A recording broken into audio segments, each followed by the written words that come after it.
I was all upset and ready to come full blast at you tonight, and then I listened to the song Morning by Beck off of Morning Phase, and it just mellowed me out, man. That's a great CD. If you've never heard that CD, you're crazy.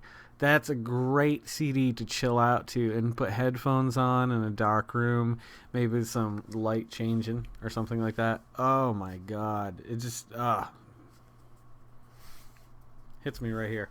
Hi, I'm Jason Oliveira. This is The Road to 40. Well, I do have some things I want to talk about tonight, actually. I always feel so studious when I put these on. Tonight, it was voted or moved forward that New York City has decriminalized marijuana. As of November 19th, you can own or possess up to, I believe it's 25 grams, and you will only get a ticket for $100 if you're caught with it. I'm not thrilled with that. I'd love it to be legalized, but I'm more interested in the theories behind all this. I've got a lot of theories I want to talk about tonight. I've watched a lot of documentaries and read a lot about how the prison system has become more and more independent, and their owners profit off of federal tax cuts. I don't make a lot of money, so I get a lot of money that I put into taxes back at the end of the year. I think it's kind of how that works, but they're a corporation that has millions of dollars to begin with. So they get all these tax breaks. So up until this year specifically, last year a little bit too, marijuana was kept as a Schedule 1 drug. Because if you were arrested, different states have different rules, but chances are eventually if you get caught more than once, you're going to serve time. Which means it's going to put you in one of those prisons that are independently owned, possibly, and get a kickback. Why? Because they're not going to throw you in a federal prison, because then the federal government has to take care of you.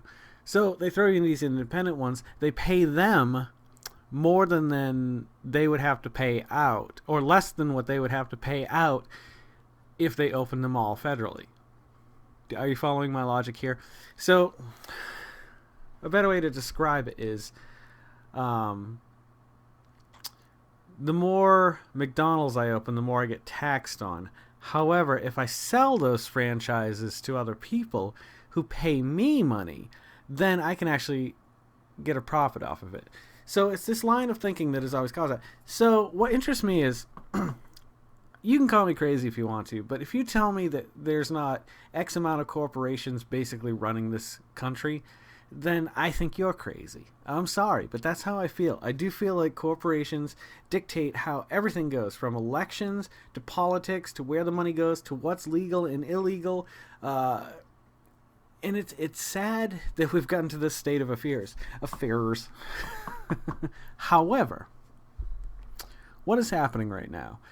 They're starting to come up with a plan, or they have come up with a plan. Now, here's where the crazy starts to set in. I'm seeing into the future. If I'm dead tomorrow, block a corn, my friends. That's the secret word. Band together, okay?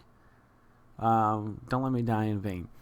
I believe that they've already come up with a plan to profit more off of the legalization or decriminalization of it. Or you wouldn't see it becoming legal in states, here and there.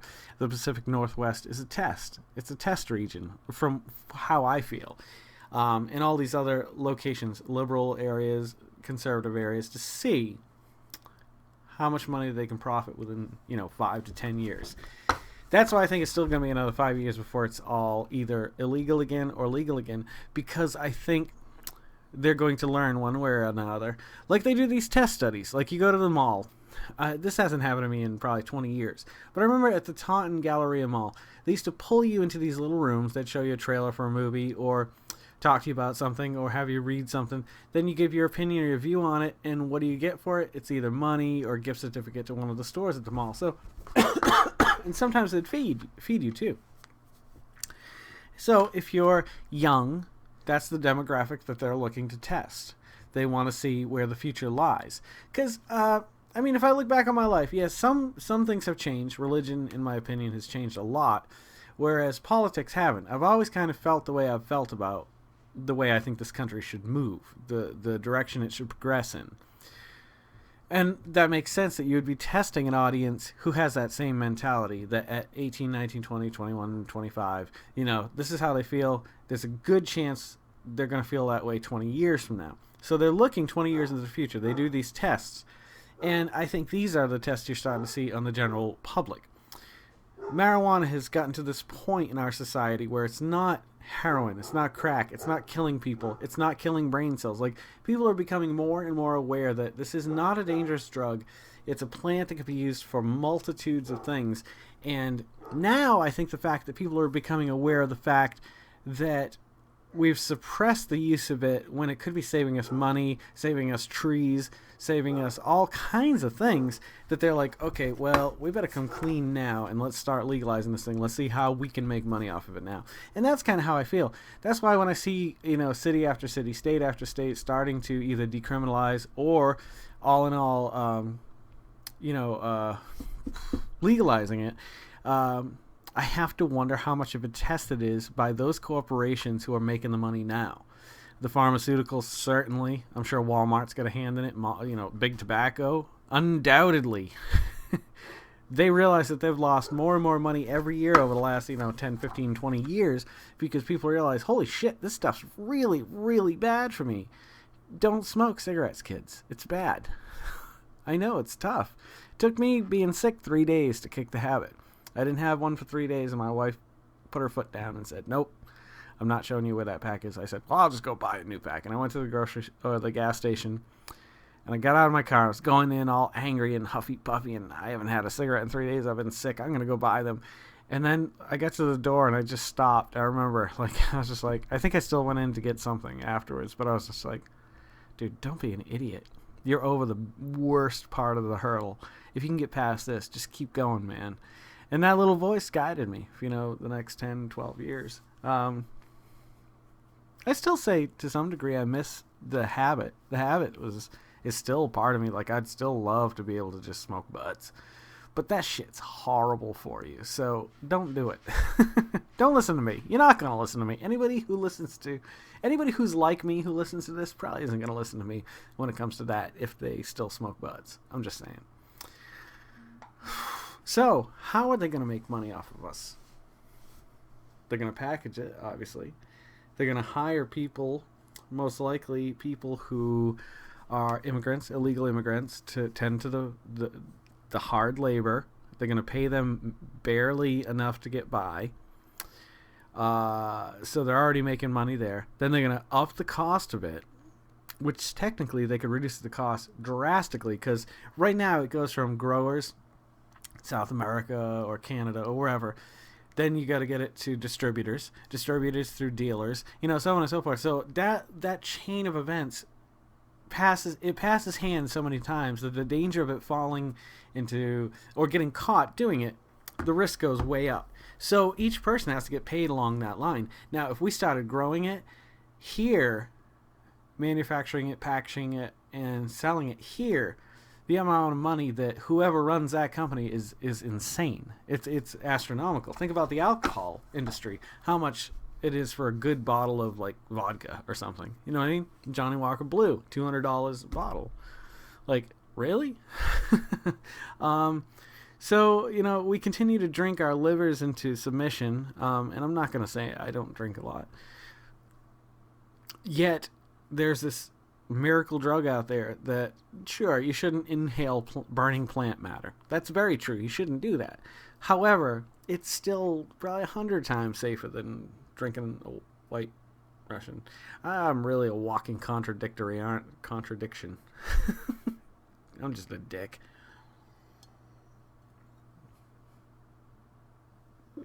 Well, I've got another theory I want to talk about. This isn't my own theory. I read this online today. And I really, really dug it. I started getting into it in my head. You know how it's a fan-fictional type thing. But in Return of the Jedi, when Luke turns himself in, he says, I know there's still good in you. And his father, his old daddy-o, Vader, looks at him and says, you now think how Obi-Wan once thought. And the person who wrote this article, and me now, realized that at that moment, after seeing the first 6 movies, it doesn't make any sense. There's never a time when Obi-Wan approaches Vader after he's turned from Anakin to Vader and says, I still know there's good in you. Please, please don't do this. Da da da da da. There's that little moment when, Padme's there, but I don't think he ever really feels that way. He goes there to kill him. He hates the fact that he has to do it, doesn't want to do it, but there's never a moment where he questions that Anakin still has good in him. So, this gentleman who wrote the article, which it was a really cool article, look it up. I can't remember where I saw it.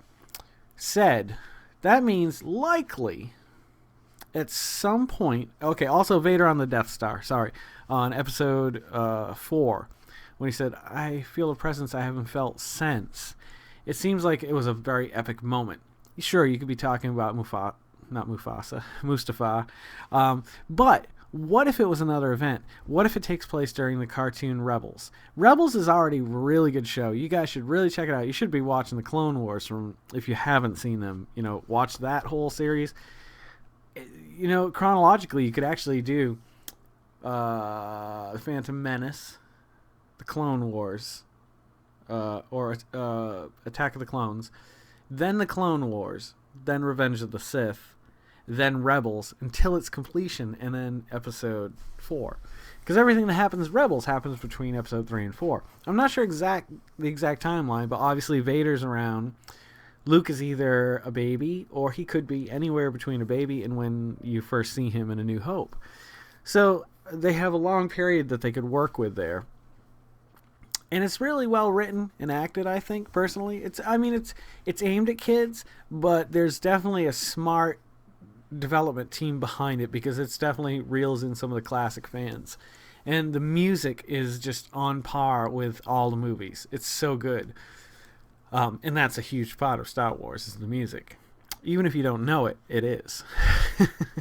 So, what if sometime on the show, or maybe a movie, they're talking about doing an Obi-Wan trilogy. What if like the second movie or third movie is like when he confronts Vader again, senses the good within him and tries to turn him back, rather than maybe he has the perfect opportunity to kill him or something. Like, think of that moment. Like, it ties in those cartoons or an Obi-Wan trilogy with everything so well. Like, I think I know they got rid of a lot of the expanded universe stuff, or they said, it's on the back burner until they decide what they're going to use, what they want to use, because they own it. I think you're just going to see them fill it in. You're going to see from probably at some point Yoda's birth up until forever, until the world blows up, because Star Wars, like heroin, is an addiction for some people. Or they will continue to watch it no matter how bad it gets, or how great it gets. Like, they will continue to watch Star Wars because they want to know everything that happens in the world of Star Wars.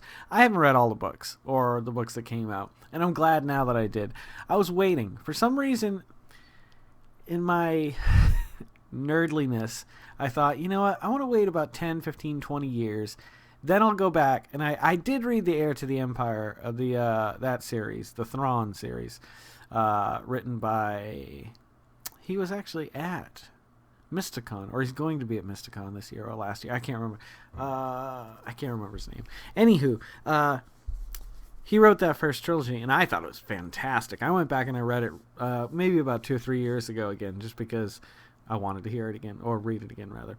I've been doing a lot of audiobooks. That's why I say hear when I refer to books, because I don't have time to sit and read books unless I stop doing this, and I'd rather do this, to be completely honest. So I guess we're going to have a lot more Grayson episodes. Jeez Louise, man. I know I'm not as cool as him. I know I'm not as funny as him or cute as him, but I try. All right? So stick with me, please. Pass these along if there's anybody who you might think who might like these, or Grayson's videos. That's fine too, or what's on the menu tonight. Just kind of share it out there. I'd love to start making some money, because I gotta pay some bills. I sold my Les Paul today, and at first I thought, well, I didn't get as much as I would like, and I'll replace it. But after it was gone, I was like, man, I always wanted a Les Paul my whole life. I got one. I just recently started playing it again, and it sounded really good. And then I got a call this morning. It was really early in the morning. It was some guy on Craigslist. Hey, do you still have the Les Paul? And I was like, uh, yeah. He's just like, do you mind if I come by and check it out? I was like, oh, God. I'm like, what do I say right now? Like, I would really like to sell it and make money right now because I can use it. I have a lot of bills that I got to pay and catch up on. So I said, all right, sure. So he came by. He offered $550. I was asking $6. Would like to have got like $650, but whatever. At this point, I'd rather, the money's more important to pay some bills and stuff. It's just sad that in America, where it's the land of the free, the home of the brave, the American dream, the 2-car garage with 3.5 kids or whatever it is, 2.5 kids, that's impossible unless you go to school for like 12 years, or like the talents and skills of the artistic, I believe, get overlooked so often. And it's so sad that, like, I don't know, we pay our actors like crazy amounts of money, our sports players tons of money, doctors probably a decent amount. That's probably the line right there. Like, doctors should make a lot of money. They have to study, and your life is in their hands, so they need to be the best of the best. However, that's the problem, is you get baseball players and actors making millions, if not billions of dollars, and then you've got teachers and people who stay home with their kids, or retail workers, or get this. It's like this bottom of the barrel. Like, this just needs to do this a little bit. It doesn't have to be perfect. Just let everybody make a living wage. Let's make it like $30 an hour. I'm not kidding when I say that. That's what it should be. Like, if you look at, I've said this a million times, if you look at these charts from about 1955, I believe it is on, like, up until then, it was pretty level, and then all of a sudden it just shoots up, and this pay just never really goes up in comparison. There's videos and demographics and stuff out there that you could, not demographics, you know what I mean, that you can look up online. This is all just, I don't know. Let me not end this video on a sour note. Thank you guys for always coming back. It's really important to me, and it means a lot to me. I'm going to keep doing them, even if you don't, because 20 years from now, my kids might sit around and be like, Dad was a real moron. Or they might love it. I don't know. Don't forget to make somebody smile tomorrow. Really. Make yourself a better person tomorrow than you were today tomorrow. Let's make the world spin a little bit happier together. I'm Jason Oliveira. If you want to follow me on Instagram or the Twitter or Facebook, it's always GEYCEN. Please like, share, comment. Give me something to talk about. Okay, guys? Please. Please. Please. Please. All right. I'll see you guys a little bit further on down the road to 40. Good night, Dr. Carl Mission.